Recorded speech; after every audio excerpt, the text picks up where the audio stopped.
For decades, there was this invisible war being fought right inside your pocket. Seriously, you never saw it, but it dictated everything: where you could travel, which carrier you were stuck with, and even how clear your calls sounded.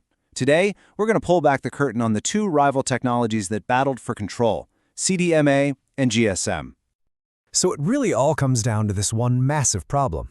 We've got a limited number of airwaves, right? But what feels like an infinite number of people all trying to talk on their phones at the exact same time. It's a recipe for total chaos, just a wall of static. And the question of how to solve that problem, well, that's what started an all-out engineering war, and it gave us two completely different answers. So, first up, let's talk about GSM. This is the system that looked at all that potential chaos and said, nope, we need order. Meticulous, top-down order. Its entire philosophy was built around one idea: create a neat, tidy, and totally separate lane for every single phone call. Think of GSM as like a brilliant traffic cop standing at the world's busiest intersection.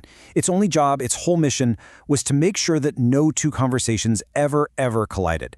And to do that, it had to separate everyone right from the very beginning. And it pulled this off with a really clever 1-2 punch. First, you've got FDMA. This basically divides the airwaves into different channels, kind of like radio stations. Your call is on 98.5, my call is on 102.1. Simple enough. But then it adds TDMA.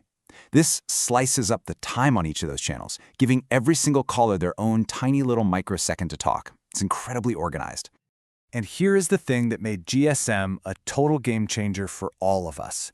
Your identity, your phone number, your plan, everything. It wasn't baked into the phone. No, it was all stored on that tiny little removable chip, the SIM card. And what did that mean? It meant you could just pop your SIM into almost any other GSM phone and you were good to go. It was freedom, plain and simple. Okay, so now let's flip the script completely and look at a totally different way of thinking. If GSM was the neat freak trying to prevent a messy party, CDMA was the guy who just threw open the doors, invited everyone in at once, and somehow found a clever way to make it all work. The idea behind CDMA was, honestly, kind of radical. Instead of carefully separating everyone, it just threw everyone onto the same wide-open frequency all at the same time.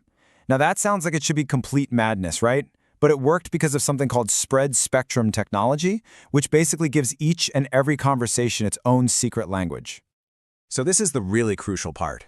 With CDMA, your phone is talking at the exact same time on the exact same frequency as hundreds of other phones around you. The only thing separating your conversation from all that noise is a unique digital code. Your phone is basically tuned to listen only for that one specific code, and it treats every other conversation as just, background noise. Yeah, I know. It can sound a little confusing. So to make this really click, let's use a simple analogy. Just imagine you're at a huge, incredibly noisy party. How in the world do you have a clear conversation? Well, it all depends on which party you're at. So, over on the left, you've got the GSM party. It's very structured. People are either taking turns to speak or they've broken off into separate little groups in different corners to chat. It's all very polite and very orderly. Now, look at the CDMA party on the right.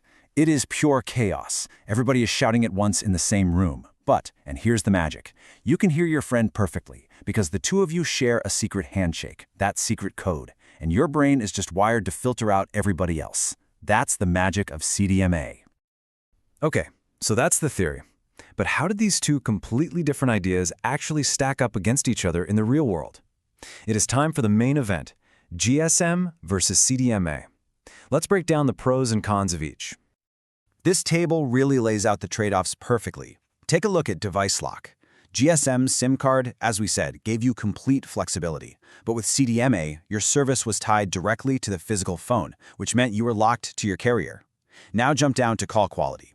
Here, CDMA often had the edge. Why? Because that spread spectrum approach was just naturally better at resisting interference, which meant fewer dropped calls, especially in crowded areas. But this chart, this shows the absolute knockout blow. GSM became the undisputed king of the world. And that's because it was developed as an open standard in Europe really early on, which created this massive competitive global market. So if you wanted to travel, a GSM phone wasn't just a good idea, it was pretty much your only option. And look, this whole rivalry wasn't just some abstract thing for engineers to argue about. It had a very, very real impact on your wallet, on your freedom to travel, and on the choices you had as a customer for well over a decade. So what did all this actually mean for you day to day? Well, if you were on a CDMA network, chances are you had pretty great call quality, and the carrier could pack more people onto their network. But you were stuck. You couldn't just switch carriers. And taking that phone overseas? Nope, forget it. If you were on GSM, you had the amazing freedom to roam the world and swap phones whenever you wanted, but you might have given up just a little bit of that rock-solid call clarity. These were the real-world trade-offs we all lived with. So, who actually won the war? Well, in this really fascinating twist, neither of them did. Or maybe you could say both of them did. The 4G and 5G networks we all use today are this brilliant combination of the two.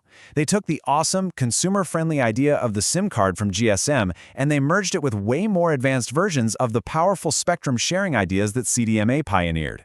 The rivalry didn't end with a winner, it ended with evolution.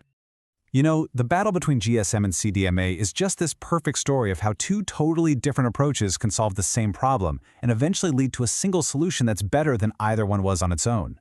Which kind of leaves us with one final thought. Now that our mobile networks are all heading down the same unified path, what's the next great tech rivalry that's brewing just under the surface waiting to happen?